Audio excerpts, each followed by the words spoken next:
नमस्कार विद्यार्थी मित्रांनो. नवीन जी-आर आल्यानंतर आपल्याकडे बऱ्यापैकी संभ्रम तयार झालेत. नेमकं कोणत्या कोणत्या पदासाठी आपल्याला अप्लाय करता येऊ शकतं, एनी ग्रॅज्युएट असेल तर आपण कोणत्या पदांसाठी अप्लाय करू शकतो, याबद्दल इत्थंभूत माहिती मित्रांनो आजच्या व्हिडिओमध्ये आपण बघणार आहोत. या व्हिडिओचं एकमेव उद्देश म्हणजे MPSCच्या माध्यमातून सर्क्युलर आलेलं आहे त्या नवीन जी-आर नुसार नेमके पद कशा कशा पद्धतीने वर्गीकृत करण्यात आलेले आहे, सोबतच ज्या पद्धतीने त्याने कॅडर बकेटिंग केलेलं आहे, नेमकं ते कॅडर बकेटिंग काय आहे, त्याचे मुख्य संवर्ग कसे बनतात आणि त्यानुसार जागा कशा बनतात, या सगळ्या गोष्टी मित्रांनो आज आपल्याला कळणार आहे. मित्रांनो हे बनवण्यामागे, हे सगळं करण्यामागे एक मेजर रिझन जर म्हटलं तर हेच होतं की बऱ्याच माझ्यासारखे जर बरेच जण असे आहेत की जे लोक ग्रॅज्युएट आहेत आणि त्या लोकांना तयारी करायची आहे, तर मग अशा वेळेस वाटतं की नेमका एनी ग्रॅज्युएट असेल तर कोणत्या जागांसाठी आपण अप्लाय करू शकतो. बरेच असे संभ्रम तयार होतात आणि ह्या सगळ्यांसाठी वर्गीकृत करण्यात आलं, कारण ती खूप कॉम्प्लेक्स PDF होती. तर आता आपण त्याला समजून घेऊन नेमके या नवीन जी-आर मध्ये नेमकं काय सांगितलेलं आहे, विभाग नेमके कसे करण्यात आलेले आहे, या सगळ्या गोष्टी मित्रांनो आज आपण समजून घेऊया. सगळ्यात पहिल्यांदा जर मी म्हटलं, समजा गट अ आणि ब अशा ज्या परीक्षा आहेत ह्यांच्या बाबतीत नेमकं काय काय ठरवलं जात आहे, गट अ आणि ब मध्ये नेमकं कशा पद्धतीने डिसाईड केलं जाणार आहे, या सगळ्या गोष्टी आपण यामध्ये समजून घेणार आहोत. विभागावाईज आपण बघू, शैक्षणिक पात्रता प्रत्येकासाठी काय आहे, नेमकं काय काय आहे. गट अ आणि ब यांना सोप्या पद्धतीने एकात्मिक परीक्षा प्रणाली आहे, प्रशासकीय व तांत्रिक सेवांचा संगम करण्यात आलेला आहे. शासनाच्या विविध गॅझेटेड ज्या काही आहेत त्या परीक्षा ज्या आहेत राजपत्रित पदांच्या भरतीसाठीच्या, त्याच्यासाठी एकच परीक्षा या माध्यमातून होणार आहे. मग याला वर्गीकृत करण्यात आलेलं मित्रांनो या पद्धतीने 6 ब्रांचेसमध्ये, 6 कॅडरमध्ये 6 प्रमुख संवर्ग आहेत. एक आहे राज्यसेवा, एक आहे अभियांत्रिकी सेवा, एक कृषी सेवा, वन सेवा, अन्न व औषध आणि इतर विशेष सेवा. मी बाकीचे जे काही आहेत त्यामध्ये ज्यामध्ये थोड्या कमी कमी जागा आहेत अशांना इतर विशेष मध्ये ऍड केलंय.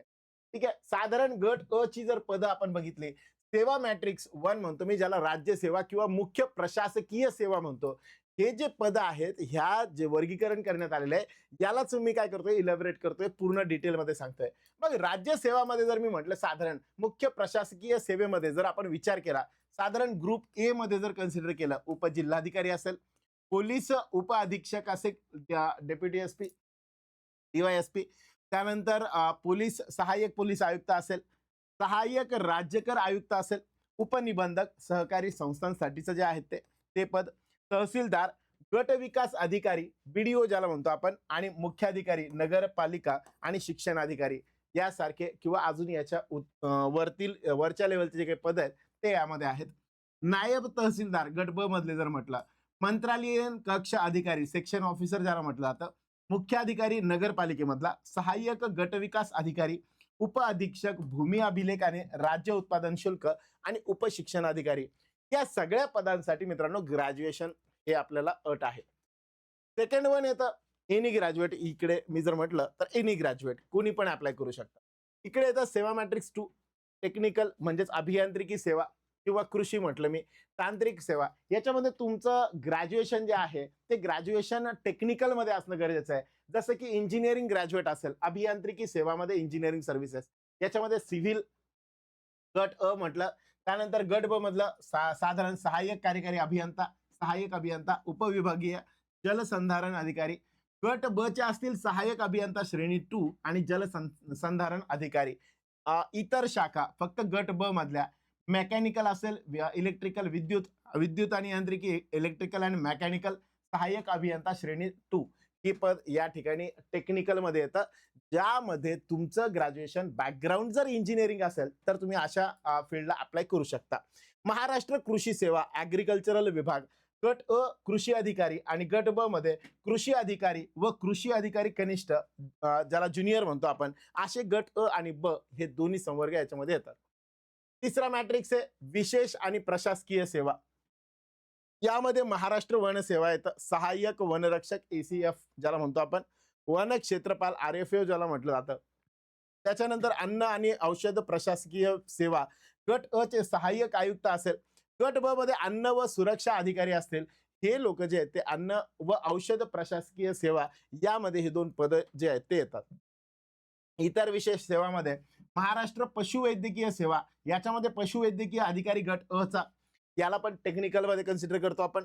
वैद्यमापन जर म्हटलं निरीक्षक वैद्यमापन शास्त्र, हे जे असतात हे दोन पद वेगळे या पद्धतीने. मग आता यशाचे मुख्य टप्पे काय आहेत, मग ह्यामध्ये नेमकं कशा पद्धतीने संरचना करण्यात आलेली आहे, परीक्षेची नेमका सिलेबस काय असेल किंवा कशा पद्धतीने तयारी करायची असेल, या सगळ्या गोष्टींबद्दल जाणून घेऊ. सगळ्यात पहिल्यांदा संयुक्त पूर्व परीक्षा असणार आहे. पूर्व परीक्षा ही प्री परीक्षा एकत्रित असणार आहे, सगळ्यांसाठी सेमच.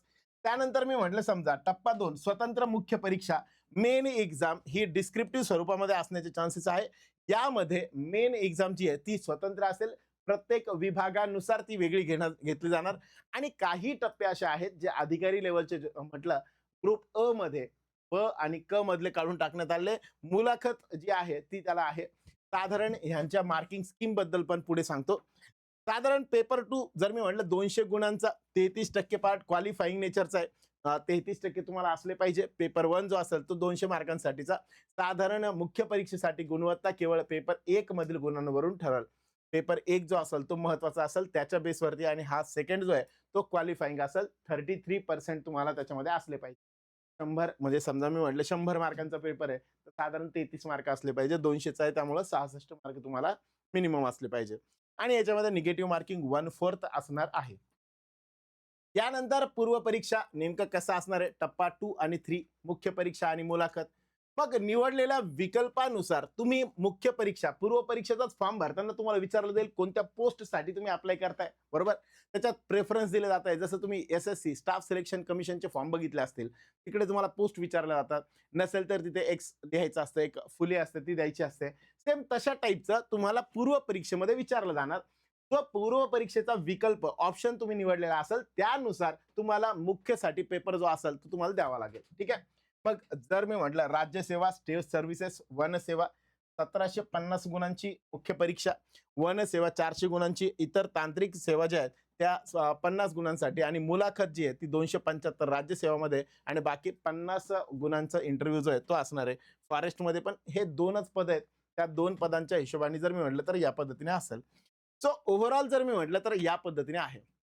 आता येतो मूळ मुद्दा सर, ग्रॅज्युएशन एनी ग्रॅज्युएट तुम्ही म्हटले, या मधल्या मॅक्झिमम पदांसाठी तुम्हाला एनी ग्रॅज्युएट चालेल टेक्निकल सोडून. ठीक आहे. जिथं मी म्हटलं समजा वन असेल, ॲग्रिकल्चर असेल, त्याच्यानंतर मी म्हटलं जे अधिकारी लेवलचे किंवा इंजिनिअरिंग असेल, या दोन बॅकग्राऊंड सोडले तर बाकी सगळ्या ठिकाणी तुम्हाला मिनिमम कोणत्याही शाखेची पदवी जी आहे ती चालते. विशेष सवलत, हा हे एक महत्वाचा मुद्दा बरं का. पदवीच्या अंतिम वर्षाला असलेल्या विद्यार्थी पूर्व परीक्षा देऊ शकतात. हा एक मोठा मुद्दा इथं क्लिअर केलेला आहे. पहिले असं नव्हतं. बऱ्याचदा असं व्हायचं की बऱ्याचशा पोस्ट यायच्या आणि त्याच्यामध्ये तुमचं ग्रॅज्युएशन कंप्लीट असायचं, कंप्लीट लागायचं, मॅन्डेटरी असायचं. इथे तुम्हाला तो एक ती एक सवलत मिळते. जो लास्ट इयरला असेल तो पण अप्लाय करू शकेल. ठीक आहे. या पद्धतीने आहे. यानंतर मी म्हटलं भाग 2 साठी विशेष शैक्षणिक पदवी स्पेसिफिक डिग्री, अभियांत्रिकी असेल, कृषी, वन किंवा अन्न व सुरक्षा या पदांसाठी क्षेत्रातील पदवी अनिवार्य आहे.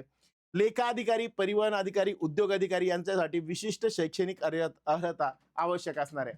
इकडं शारीरिक पात्रता DYSP असेल किंवा राज्य उत्पादन शुल्क, फॉरेस्टवाले काही असेल, असे काही पद आहेत की जिकडे तुम्हाला विशिष्ट उंची असेल किंवा छातीचे निकष जे ते पूर्ण करावे लागतील. आणि नेमकं जर मी म्हटलं समजा सगळ्यात चांगली आणि आनंदाची बातमी जर काही असेल तर ती म्हणजे फीसची. आतापर्यंत असं व्हायचं की प्रत्येक वेळेस पेपर द्यायचा आहे, नवीन पेपर द्यायचा आहे, त्याच्यासाठी वेगळी फीस भरायला लागायची. ती तुम्हाला इथं भरावी लागणार नाही मित्रांनो. ओपन कॅटेगरीसाठी 544, योग्य एकच फीस तुम्हाला भरायची आहे.